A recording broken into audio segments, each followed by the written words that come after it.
Lucy wakes up. It's going to be pulls up by Milady's basement. We're here. Lucy glances at Milady. She's been sitting silently the whole way home, only speaking when she's talked to.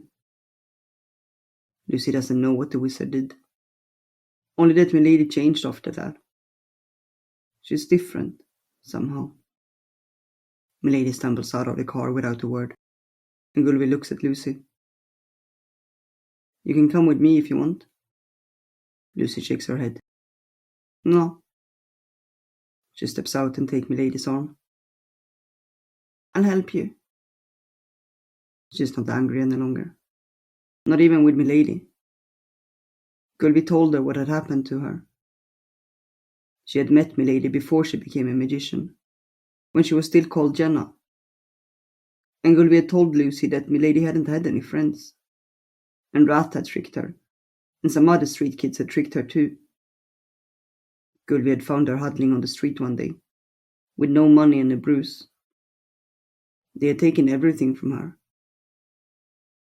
Gulvi had taken her home, but Milady had gone angry and left. The next time Gulvi met her, she told her she wasn't called Jenna any longer. She was called Milady. Lucy didn't want that to happen to anyone. She didn't want people to be mean to each other. She helps Milady through the window and sits her down on the sofa. She's scared of touching the stove, but she wants to make tea for them, so she plucks up the courage and puts a kettle on. The stove doesn't give her any electric shocks, and when the water is boiling, she hands Milady a cup. She still hasn't said anything. Lucy pats her hand. You want to be okay. Milady bursts into tears. Lucy puts an arm around her. It's okay.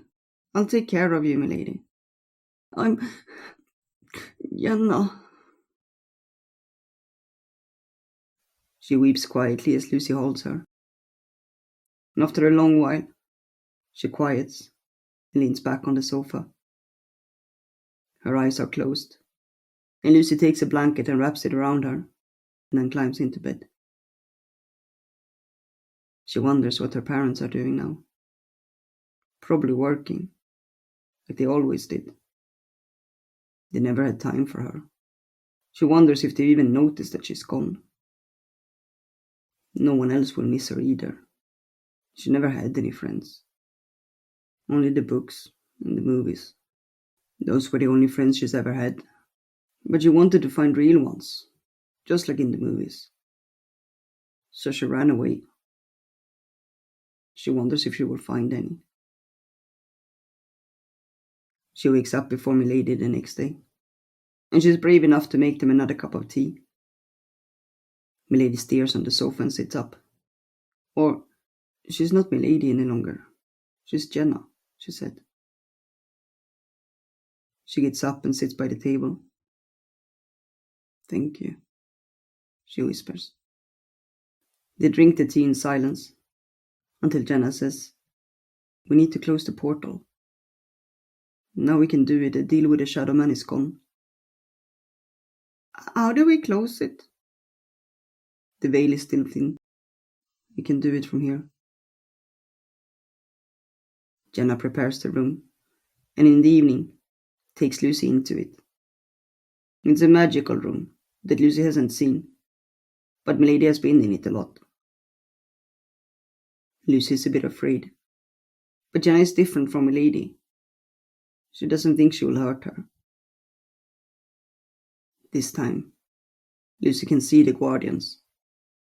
They stand so tall in front of her, but she remembers what the wizard said.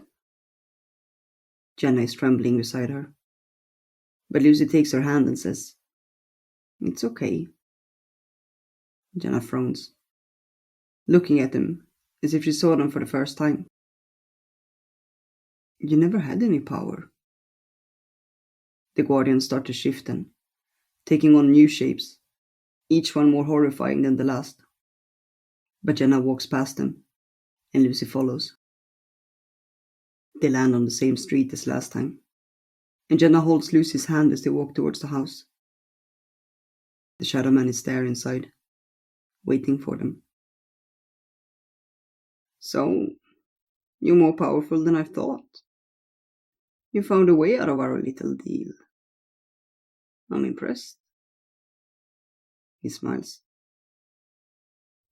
But I can teach you things no one else knows. I know the shadow world better than anyone. I can give you powers you never dreamt of. Just let this passage be open for me. I'm finished making deals with cockroaches. He grins and takes a step back.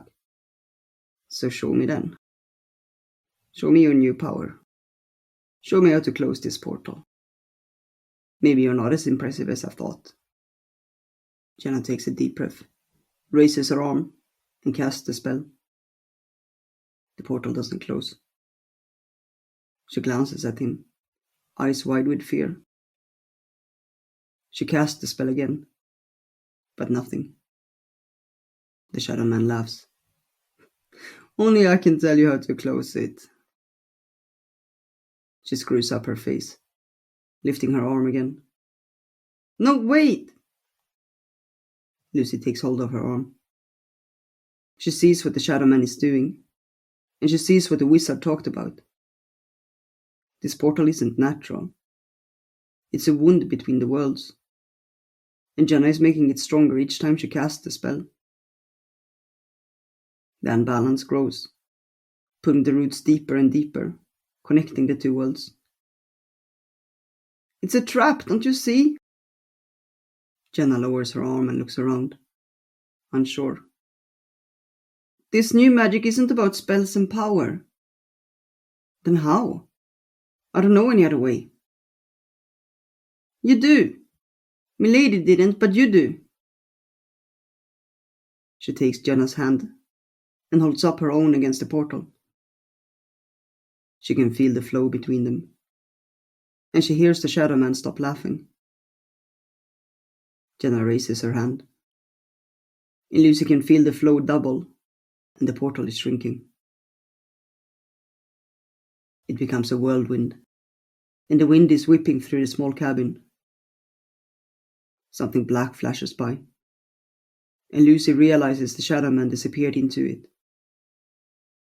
The portal closes, and the wind dulls, until they are standing in the quiet cabin.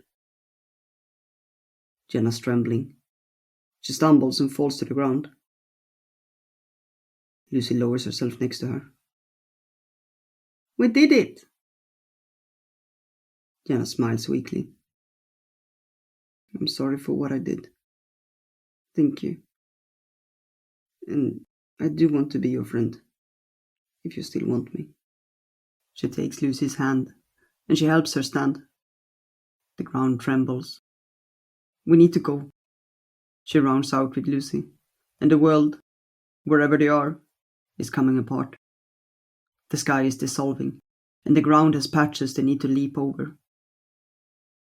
A rumble runs through the street, and Lucy barely hears Jenna as she yells, We're almost there! The portal is still open. The air is shimmering as the world around it falls apart. Jenna squeezes Lucy's hand as they jump through it, and everything goes black. She wakes up on the floor, and Jenna is still holding her hand. She stares and slowly sits up. We did it, Jenna smiles. We closed it. She throws her arms around Lucy and sobs into her neck. We did it! Lucy strokes her back until she's calm enough to let go. What now? Jenna whispers into the room.